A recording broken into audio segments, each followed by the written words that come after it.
Mes chers compatriotes du Burkina Faso, je voudrais ce matin, avec beaucoup d'humilité, mais avec beaucoup de saignement au cœur, aborder une question difficile. Je sais que beaucoup ne me connaissent pas, mais beaucoup aussi me connaissent certainement à travers mon nom. Et le sujet dont je veux parler ce matin est relatif à la volonté du pouvoir de Damiba d'imposer aux Burkinabés et particulièrement aux victimes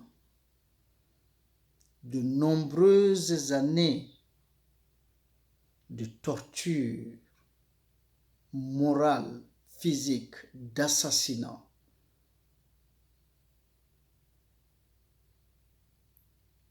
Le fait donc qu'il veuille imposer à tous ces gens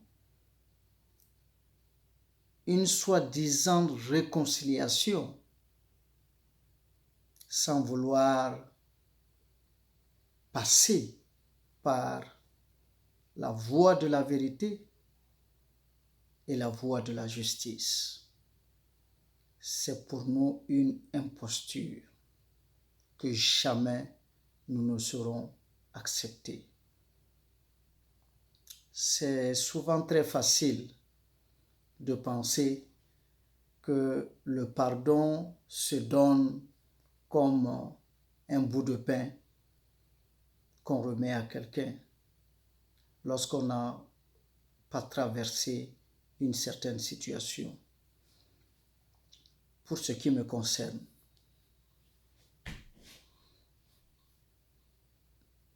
je vous assure que ma capacité de pardonner est telle qu'à un certain niveau donné, je m'étais convaincu que pour moi, je pouvais tout simplement le faire sans attendre une quelconque procédure, un quelconque process pour pouvoir y parvenir. Parce que d'abord, mon cœur est large. Ensuite, je suis un panafricain convaincu. Et en tant que tel, j'estime que l'unité des Africains est quelque chose de fondamental, d'indispensable pour sortir l'Afrique de sa situation de précarité actuelle, de sa situation de dominé, de sa situation de mendicité.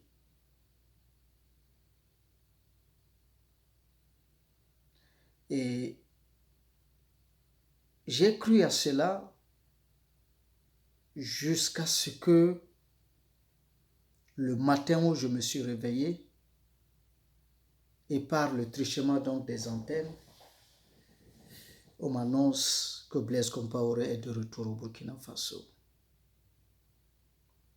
Je vous assure,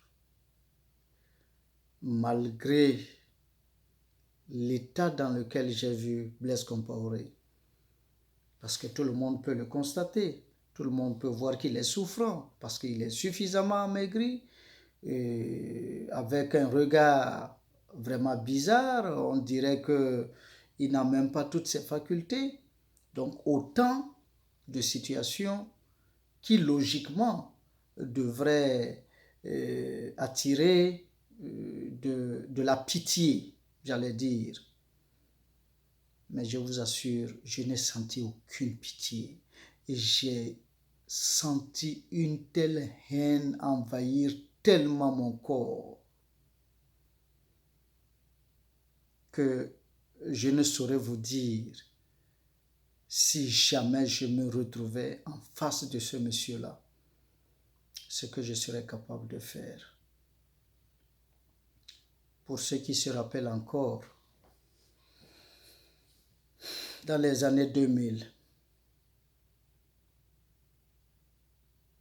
j'étais cet élève de terminale là qui, à Fadane Gourmand, a été dans un premier temps enlevé, séquestré, puis déposé au Togo nuitamment, après des tortures inoubliables. Juste parce que nous demandions ce qu'il fallait juste pour garantir à notre pays la paix, la sérénité pour tous. Nous voulions tout simplement étudier. Nous ne faisions que demander qu'on nous donne des enseignants dignes pour garantir notre futur. Et cela a valu pour nous l'enlèvement, la séquestration, la torture, parce que tout simplement nous avons refusé de nous laisser acheter. Je suis désolé, aujourd'hui, monsieur le maire Tandamba ne vit plus et je respecte les morts en tant que bon Africain. Mais j'aurais bien aimé qu'il soit là aujourd'hui pour répondre à certaines de mes questions. Lorsque les camarades, dans une lutte acharnée, ont travaillé de concert avec les princes, le haut-commissaire et toute la société civile en son temps pour me faire revenir, le régime de Blaise a fait signer un décret d'expulsion. Et vous savez ce qu'on a mis comme motif pour mon expulsion? Togolais. Voilà des gens qui se lèvent, qui expulsent des Burkinabés, juste pour le motif qu'ils seraient Togolais. On a gâché mon avenir, tout simplement. Je suis devenu un élément quelconque de la société. Et pourtant, ceux qui nous connaissent, ceux qui savent le sérieux avec lequel nous étudions. D'ailleurs, aujourd'hui encore, vous pouvez aller et vérifier nos références au niveau du lycée Diavalompo. Vous allez voir ce qu'étaient nos bulletins, les rangs que nous occupions dans nos classes, pendant que nous étions en pleine lutte pour l'amélioration des conditions de vie et de travail pour les élèves et étudiants. Vous savez, le jour où j'ai été expulsé, je n'étais pas seul. Notre professeur d'histoire et géographie, M. Étienne Convolbo, pendant que sa femme était en grossesse, à terme,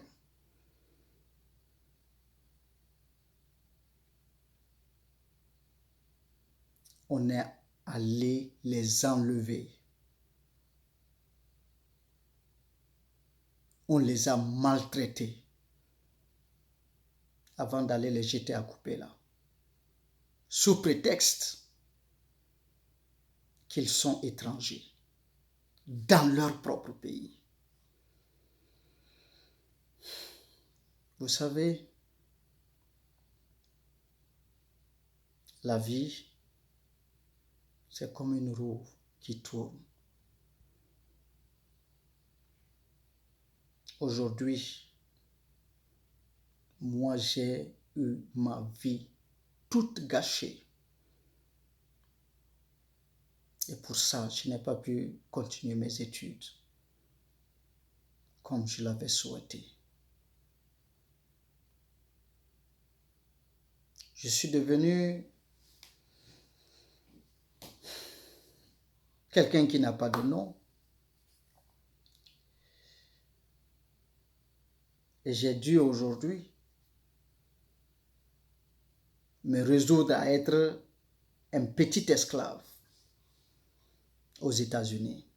Ceux qui sont aux États-Unis savent ce que c'est que la vie américaine. Il n'y a rien d'autre. C'est rien d'autre que la continuité de l'esclavage. C'est ce que je mène aujourd'hui comme vie. Parce qu'un matin, des gens ont décidé que ce soit ainsi. Vous ne pouvez absolument rien comprendre. Quand vous êtes un homme qui avait toutes les chances de succès et que rien ne pouvait vous freiner et que par la méchanceté de quelqu'un qui, au nom de son pouvoir, se permet de bafouer la vie, votre vie, au point où vous vous retrouviez un jour incapable de pouvoir amener vos enfants dans les écoles de votre choix. Quand vous ne pouvez pas encadrer la vie de vos enfants parce que quelqu'un a travaillé à limiter la vôtre, vous ne pouvez pas comprendre. Quand vous vivez toujours avec la question de savoir ce que vos enfants vont pouvoir manger demain, comment ils vont se débrouiller si aujourd'hui vous vous effacez, vous ne pouvez pas comprendre ce que c'est. Or, pour nous autres, c'est encore rien ça. C'est absolument rien comparé à ce que des gens ont vécu sous ce monsieur-là.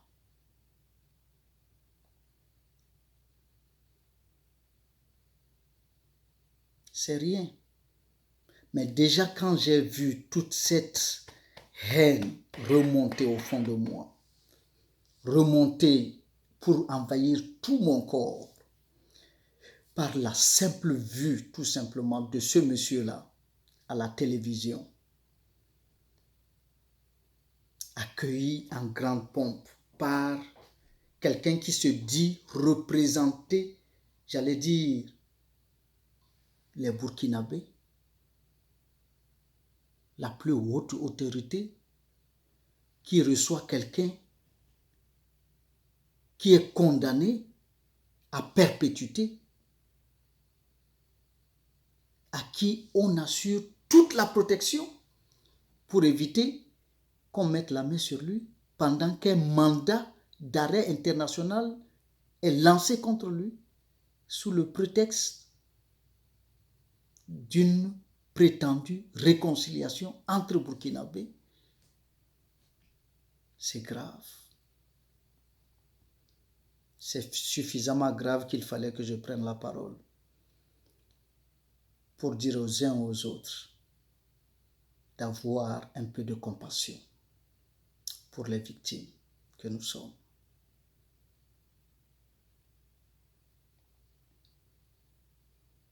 j'ai de la peine à évoquer la situation des autres parce que pour moi, c'est rien du tout.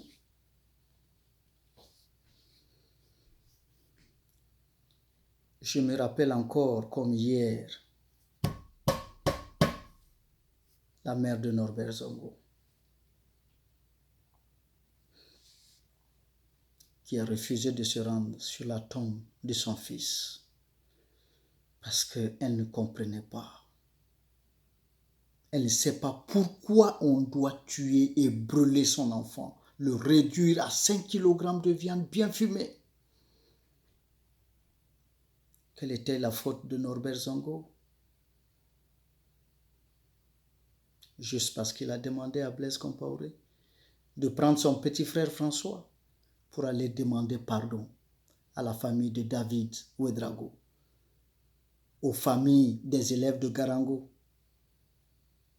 et aux familles de toutes les victimes que le Burkina a connues sous la torture pendant les 27 années de Blaise Compaoré. Voilà ce que Norbert Zongo demandait.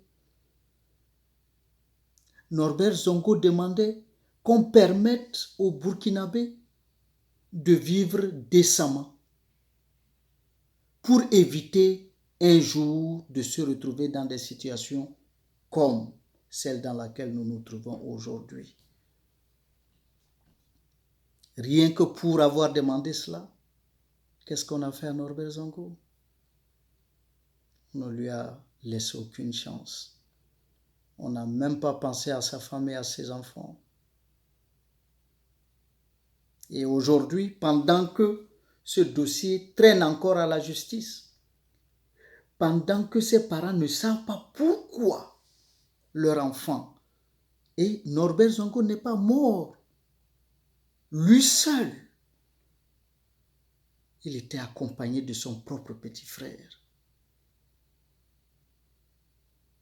Il était accompagné de d'autres personnes qui ont été carbonisées. Juste parce qu'ils avaient la malchance d'être avec Norbert Zongo ce jour-là.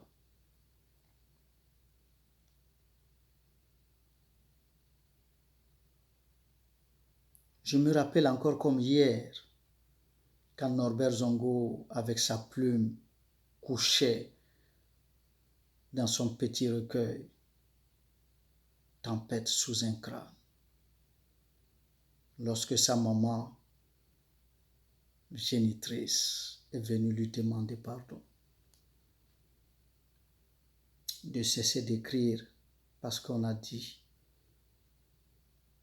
qu'on va le tuer. Je vous renvoie à la lecture de ce texte-là. Et je vous demanderai si vous étiez le fils de Norbert Zongo, si vous étiez la mère de Norbert Zongo, si vous seriez capable de pardonner. Et surtout, quand on refuse, quand on continue de protéger ces gens-là. François Compaoré, malgré les mandats d'arrêt internationaux, malgré les promesses de la France de le livrer au Burkina, jusqu'ici, nous ne voyons rien. On continue de nous narguer. Les élèves de Garango, au fait, quelles étaient leurs fautes? Pourquoi les a-t-on assassinés si lâchement? Vous rappelez-vous? Non, vous ne pouvez pas parce que c'est des élèves. Ce n'était que des élèves. C'est des gens sans nom. Vous rappelez-vous de Dabo Boukari? Quelle était sa faute à lui?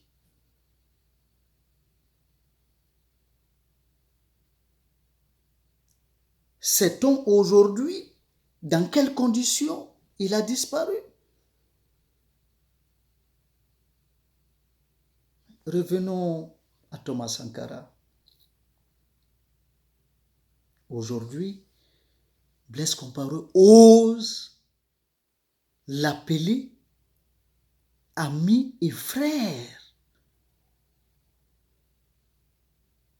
Ah oui, Thomas Sankara est redevenu son ami et son frère.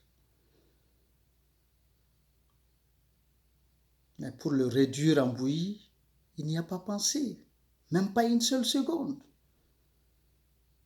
Et en assassinant Thomas Sankara, ce n'est pas que la famille Thomas Sankara qu'on a mis à terre. C'est l'avenir de tout un continent qu'on a définitivement brisé.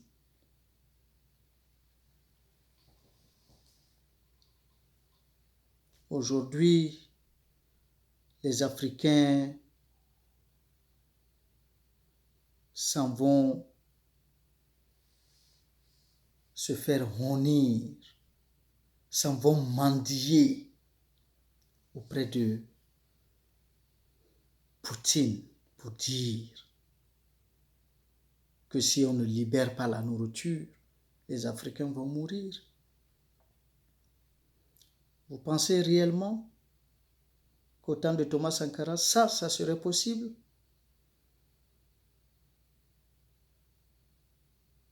De quoi parle-t-on?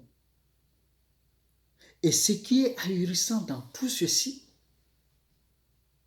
c'est que on cherche aujourd'hui à faire croire au monde entier que les victimes là sont celles-là qui ne veulent pas la paix pour le Burkina Faso parce qu'ils refuseraient de pardonner. Et dans une histoire de réconciliation, mais qui se fait sur fond de menaces. Je me rappelle encore avec quel ton le président Damiba invite, ou j'allais dire menace, le président Roch en lui disant, en le mettant en garde à peine, voilé, de ne pas se mettre en marge de ce processus. Sinon quoi, monsieur Damiba? Sinon quoi? Qu'est-ce qu'on va voir de pire que ce que Blaise Compaoré a opposé, a imposé au Burkinabé aujourd'hui? Tenons, justement, vous parlez de réconciliation. Il semblerait que vous avez fait des études qui démontrent que plus de 80% des terroristes qui attaquent le Burkina sont des Burkinabés. Ah, mais là, c'est intéressant à savoir. Donc, comme ça, depuis des années, des gens connaissent les Burkinabés qui tuent les Burkinabés. Ils savent là où ils sont. Ils savent qui les arme, qui les finance et pourquoi ils tuent les Burkinabés. Et ils les ont laissés faire. Parce que, pour vous, la loi du plus fort est toujours la meilleure, n'est-ce pas? Eh bien, sachez bien, monsieur Damiba, un grand homme du Burkina, un grand avocat, vous a déjà dit que si vous voulez imposer aux Burkinabés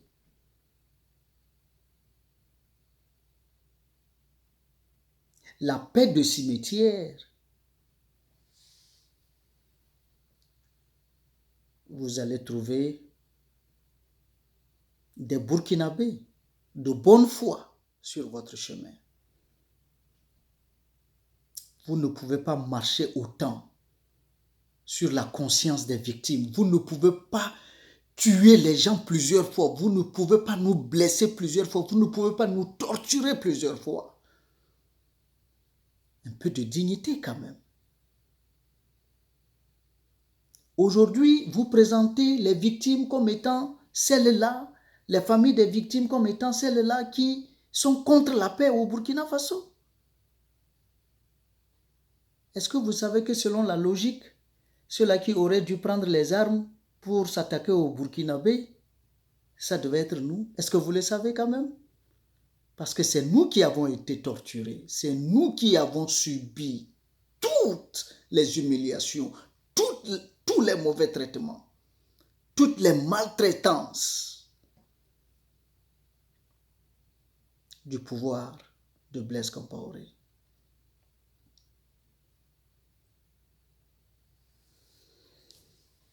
Vous savez combien d'élèves et d'étudiants ont dû abandonner sans aller au bout parce qu'ils n'avaient plus de bourse? Parce qu'un certain Blaise Compaoré est arrivé à décider de casser l'élan que Thomas Sankara avait chèrement acquis au profit des Burkinabés. Vous savez ce que c'est? Et finalement, c'est les bourreaux, parce que tout simplement le peuple les a évincés.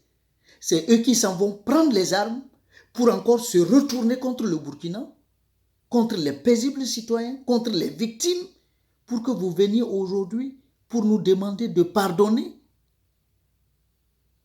D'abord, quand vous demandez le pardon, c'est le pardon pourquoi d'abord? Parce que pour que quelqu'un quand même pardonne, ou bien pour que quelqu'un demande pardon, cela suppose qu'il ait accepté de dire ce qu'il a fait. Mais est-ce que vous pouvez nous dire ce que Blaise Compaoré a fait pour qu'aujourd'hui vous teniez tant, tellement que nous lui accordions notre pardon?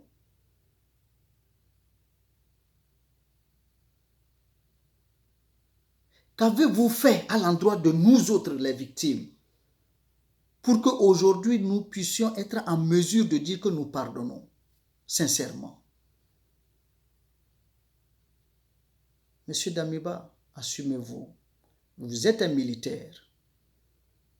D'ailleurs, je ne sais même pas pourquoi je parle. Parce que de toute façon, vous nous avez dit que vous n'êtes pas Sankara, vous n'êtes pas révolutionnaire. Toute la symbolique est là. Vous êtes venu pour restaurer. Restaurer quoi? Sauvegarder quoi? La réponse est là aujourd'hui. Vous êtes venu pour nous réimposer le régime de Blaise Compaoré. Ce monsieur-là que vous avez mis en lieu et place, comme on appelle ça, à qui vous avez confié le portefeuille de la réconciliation. Vous ne pouvez pas imaginer combien j'ai envie de vomir à chaque fois que je vois son image, seulement à la télé. Vous ne pouvez pas avoir idée de combien j'ai envie de vomir quand je vois son image à la télé. Et pire, le jour que je l'ai vu à côté de Blaise Compaoré, ce jour-là, que vous avez permis que le Burkina soit souillé à nouveau en accueillant Blaise Compaoré. Aucun Burkinabé d'ailleurs n'est contre le retour de Blaise Compaoré. Personne n'est contre la réconciliation, mais vous savez que ça doit respecter certaines normes.